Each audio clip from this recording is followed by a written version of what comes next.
বুদ্ধিজীবী হত্যাকাণ্ডের নীল নকশা তৈরি ও এর বাস্তবায়নকারীদের কর্মকাণ্ডের পূর্ণাঙ্গ তথ্য উদ্ঘাটন ও সংরক্ষণে দ্রুত তদন্ত কমিশন গঠন ও শ্বেতপত্র প্রকাশের দাবি করেছেন ইতিহাসবিদ ও মুক্তিযুদ্ধ গবেষকেরা। নইলে ৭১-এর গণহত্যার গুরুত্বপূর্ণ একটি অধ্যায় কালের অতলে হারিয়ে যাবে বলে শঙ্কা তাদের। তবে মুক্তিযুদ্ধ মন্ত্রী বলছেন, এমন কোনো পরিকল্পনা এখনও সরকারের নেই। ৭১-এর ২৫শে মার্চ রাতে পাকিস্তানি হানাদার বাহিনীর অপারেশন সার্চলাইটে রাজারবাগ, পিলখানার পাশাপাশি আক্রান্ত হয় ঢাকা বিশ্ববিদ্যালয়। S-24 ট্যাঙ্ক নিয়ে মধ্যরাতে সেখানে চালানো হয় হামলা। অসংখ্য শিক্ষার্থীর সঙ্গে হত্যা করা হয় দর্শন বিভাগের অধ্যাপক ডক্টর গোবিন্দচন্দ্র দেব, পরিসংখ্যান বিভাগের অধ্যাপক মনিরুজ্জামান ও অধ্যাপক জ্যোতির্ময় গুহ ঠাকুরতা সহ অনেক প্রথিতযশা শিক্ষককে। ৯ মাস সশস্ত্র যুদ্ধের পর পরাজয় নিশ্চিত জেনে মাঠে নামে জেনারেল রাও ফরমান আলী। তার করা নীলনকশায় হত্যা করা হয় জাতির কৃতি সন্তানদের। আর এ পরিকল্পনা বাস্তবায়ন করে পাকিস্তানি হানাদারদের এদেশীয় দোসর আল বদর, যার নেতৃত্বে ছিলেন মতিউর রহমান নিজামী ও আলিয়া হাসান মোহাম্মদ মুজাহিদ। পাকিস্তানি জান্তা ও তাদের এদেশীয় দোসরদের তালিকা নির্দেশনায় বাড়ি থেকে তুলে নিয়ে গেস্টাপো কায়দায় নির্যাতনের পর হত্যা করা হয় বুদ্ধিজীবীদের। আর এ হত্যাকাণ্ডের তদারকিতে সামনের সারিতে ছিলেন চৌধুরী মঈনুদ্দিন, আশরাফুজ্জামান খান সহ অনেকে। পরে রায়ের বাজার ও মিরপুরে বধ্যভূমিতে পাওয়া যায় দেশের প্রথিতযশা শিক্ষক, সাহিত্যিক, সাংবাদিক, চিকিৎসক, প্রকৌশলী, আইনজীবী সহ নানা শ্রেণী পেশার কৃতি সন্তানদের মরদেহ। কারো কারো খোঁজ মেলেনি আজও।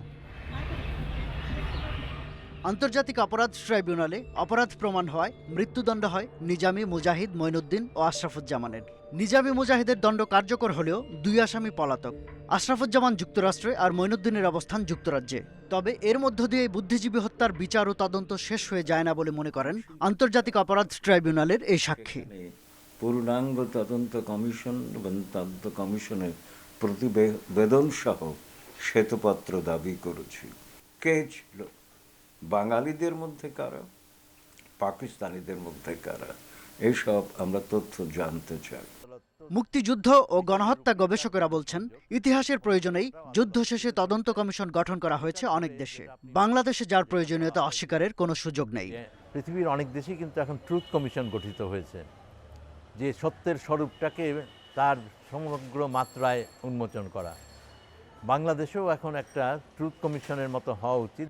ইতিহাসবিদ গবেষকরা যখন এই মত দিচ্ছেন, তখন বিজয়ের ৫০ বছরের দ্বারপ্রান্তে এসে কি ভাবছে মুক্তিযুদ্ধ বিষয়ক মন্ত্রণালয়? এই মুহূর্ত পর্যন্ত কমিশন গঠনের কোনো পরিকল্পনা নেই। আমরা আবেদন করব আমাদের শ্রদ্ধাভাজন গবেষকবৃন্দের কাছে, ওনারাও যেন এ ব্যাপারে নিজেদের উদ্যোগে ইতিহাসের স্বার্থে সেগুলো গবেষণা করে সেগুলো যদি সংরক্ষণ করেন এবং আমাদেরকেও যদি সরবরাহ করেন, আমরা কৃতজ্ঞ থাকব। তবে সরকার নীতিগতভাবে কমিশন গঠন ও শ্বেতপত্র প্রকাশের সিদ্ধান্ত নিলে তা বাস্তবায়নে মন্ত্রণালয় সর্বোচ্চ সহযোগিতা দেবে বলেও জানিয়েছেন মন্ত্রী। ইতিহাসবিদ ও মুক্তিযুদ্ধ গবেষকেরা বলছেন, ১৯৭১-এর ২৫শে মার্চ থেকে ১৬ই ডিসেম্বর পর্যন্ত পুরোটা সময় বুদ্ধিজীবী হত্যাকাণ্ড চলেছে। জাতিকে মেধাশূন্য করতে পাকিস্তানি হানাদার ও তাদের এদেশীয় দোসরদের নীলনকশার পরিপূর্ণ চিত্র জাতির সামনে তুলে ধরতে তদন্ত কমিশন গঠনের মাধ্যমে শ্বেতপত্র প্রকাশ জরুরি। ইতিহাসের সত্য সংরক্ষণের স্বার্থে এ উদ্যোগ নিতে আর বিলম্ব করা কোনোভাবেই সমীচীন হবে না। শাহাদাত স্বপন, ইন্ডিপেন্ডেন্ট নিউজ, রায়ের বাজার, বধ্যভূমি, ঢাকা।